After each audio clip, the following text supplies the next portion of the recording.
Hey everyone, Sky here to discuss The Losers, starring Jeffrey Dean Morgan, Zoe Saldana, Idris Elba, and Chris Evans, and directed by Sylvain White. Now I remember going to movie theaters looking very bored at this movie, and what do I think of it then? Well, let's get into it. The movie opens with Jensen, played by Chris Evans, doing a rather offensive toy dinosaur versus Godzilla's sexual intercourse, and I thought, oh my god, this movie is going to be a bumpy ride as the audience is introduced to a team called the Losers. Jensen is rather a bad comic relief, very much, and the rest of the team, Roke, played by Idris Elba, Cougar, played by Oscar Janita, forgive me if I said that wrong, Pooch, played by Columbus Short, and Clay, the leader, played by Jeffrey Morgan, who I'll talk about more in this movie. And I don't like these characters at all. Their mission is to save kids, but because Max, played by Jason Patric, is going to drop a bomb on the land of a jungle, but Max shoots the helicopter instead, and that as an opening sequence was absolutely dreadful. Yup, this is going to be a very bumpy ride, ladies and gentlemen. Aisha, played by Zoe Saldana, buys Clay a drink, and Clay takes her to his motel until she says she has a business proposition for him in a real accent. And he thinks she's going to kill him and have a brutal fight for a PG-13 rated movie, and she asks for Clay and his teammates to help her find Max, and she gets them back home in America. And I don't understand this plot as it makes no sense.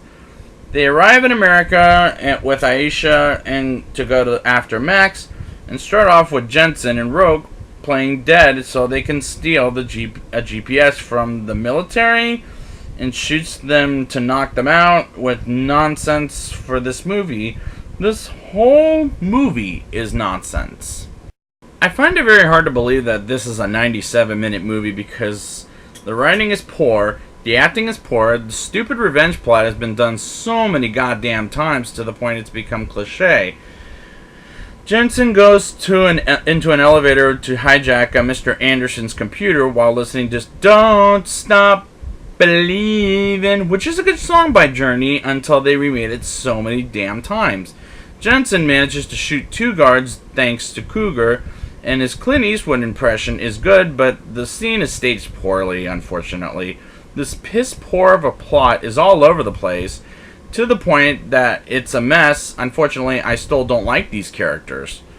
Aisha betrays the Losers, and they fight back with Max until the audience finds out Roke is working with Max, and he becomes the rat bastard, and the rest of the Losers get captured and taken to death, until Aisha comes in with a bazooka, and the fighting begins with her blowing up a big package, which I don't know what the hell that was. And these sequences are careless, and it's hard for me to wonder what's happening all over the place. And the Clay versus Rogue fight was ridiculous and stupid. And thanks to Aisha, the Losers can come back to America and live their lives again as the credits begin to roll, with a scene during the credits with Jensen at his niece's soccer game, and Jensen picks a fight with the referee, and I was glad to turn this damn thing off. Like, it was a headache. Now it's time for the rating. I'll give this movie a 2.7 out of 10. I can't understand this terrible, terrible plot, and I don't care for these characters, and I don't understand what's happening in this goddamn movie, and this is a skip it kind of movie. Please, whatever you do not watch this movie. So I'd like to thank you guys for joining me, and next week I will be back with Red, the Bruce Willis movie, where I'll talk about it next week. And until next time, it's time to kill some men.